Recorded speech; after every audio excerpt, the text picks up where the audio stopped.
At what age did you decide I want to pursue hip hop seriously? Like, this is what I want to do with my life? I guess shit. So when I probably I like to say, man. I mean, I wanted to do it my whole life. We were doing talent shows, me and Ninth at Park Villa, like back when we was like 10 years old, bro. You know what I mean? Doing talent shows. Like Park Villa is where when Wu-Tang tells the story about Capadonna, beating everybody. It might have been in the Wu. I don't know if they put that particular one in the saga, the Wu-Tang saga joint, but they tell the story of how Kappa beat everybody in the battle. Kappa from the clan. And so we performed at that joint, me and Ninth, for talent shows, trying to get put on, trying to get record deals. I went to different little labels at the time when we were young, and it's been a journey. I've been wanting to do this for a long time, man. It's just like my life calling, I guess you could say. I got another part of the story that's interesting. So the real Roxanne, right? She moved from, I guess, Brooklyn to Stapleton. She lived like on the same block as RZA's grandmother, like around the corner from me. RZA lived across the street from me. His grandmother lived around the corner. There's a lot of history, bro, that I'm embedded in. So whatever, I met real Roxanne through her daughter, Tatiana, that, she was a little girl, cool, and we hang out. She would just be cool with us. And she invited me over. Oh, you rap? And I met her mother.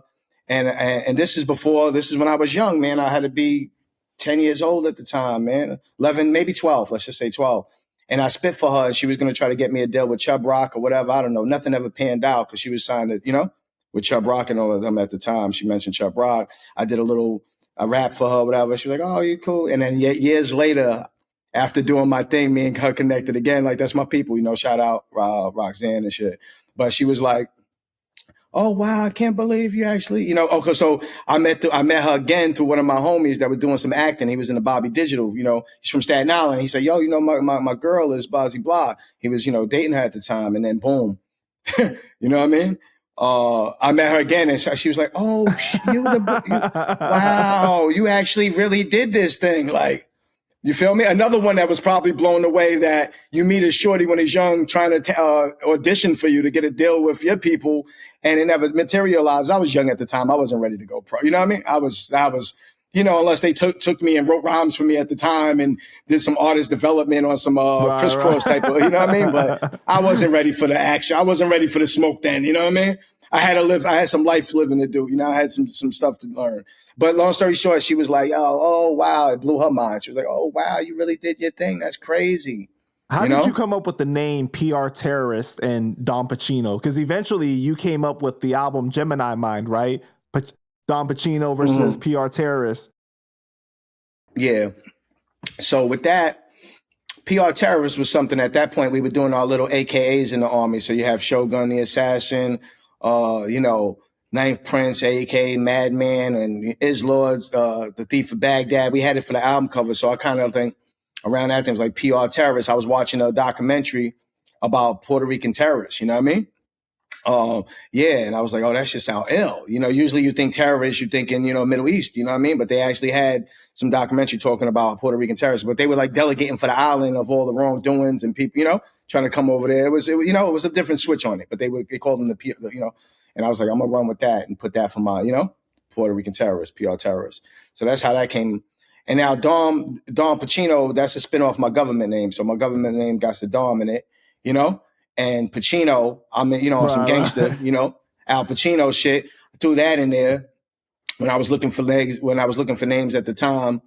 It's funny because RZA was, when we were trying to figure out the name, because we was already got some of the album done and we were about to really get it, get this thing going and put out. We got to know what the names are. So everybody's kind of like, and I was kind of stuck on mines, and it was like Dom, Dom. And then RZA made a joke. I don't know if it was a joke, but he's like, yo, how about Dom Flamingo? So ain't no Dom, like they punch out or some shit. I was like, ain't no Dom Flamingo.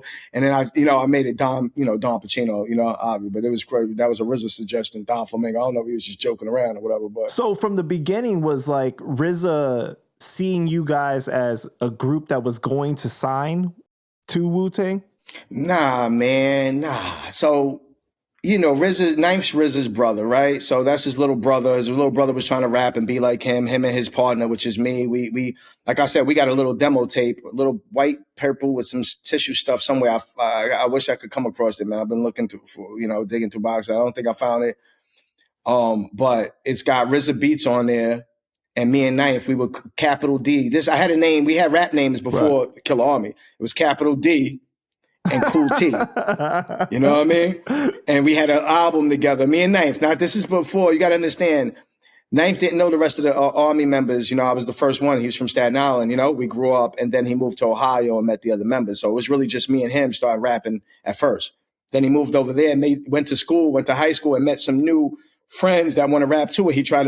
They probably didn't really want to be rappers, but Knife got them into it because Knife been around, you know, his brother and their cousin, they trying to rap.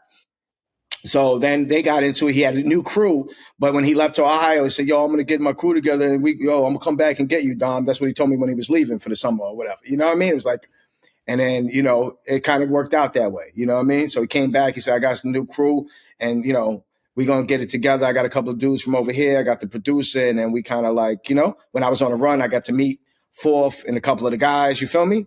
And that's how we kind of formed. You know, it was never a group or RZA saying he's going to do that. It's whoever made it at the end, you know, whatever the homies that actually went down and went in the studio and worked and pushed down some bars. We was like, all right, this is the Army. And whatever Knife kind of was like, yo, this is my crew. And, you know, Knife kind of had a little position to do that too. That's his brother. You know what I mean? So was the idea of the group kind of formed when you fled over there to Ohio, right? Because you were running away from the charge?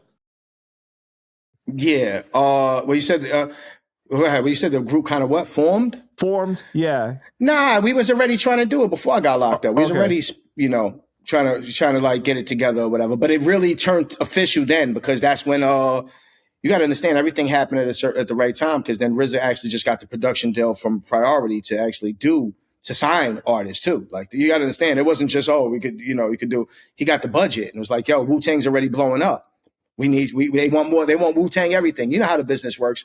If I drop right now some new artist and he's hot, or like the way Wayne dropped Drake and then Drake drops whoever, you know what I mean? They want more. They want more of that sound, whatever. Yeah. Well, yeah, exactly, man. Exactly. This is how it is, man. This is the beginning of time, the beginning of history of the music business, bro. This is. So then Kinetic 9, Shogun Assassin, Fourth Disciple, right? All from Ohio, right? And then, how do you think that Ohio aspect influenced the sound and direction of Killarmy? I think it added on as far as, you know, see, Fourth got his own sound, even though a lot of people say he sounds like Wu, because, you know, RZA was his mentor to a degree, you know what I mean? But he has other influences also over there, you know what I mean? In Ohio, the Ohio vibe. You know, his father, I believe, plays an instrument, and he used to listen to him play live or whatever, I believe. Fourth, I'm saying. And he, you know, he kind of has his own sound also. So I think that's, you know, whenever you're dealing with production, there's a major part of the, you know, the sound. So I think the Ohio, and yeah, I think that the brothers all had their own flows, and you know, it's just everything, every element of it is what made Killarmy. You feel what I'm saying?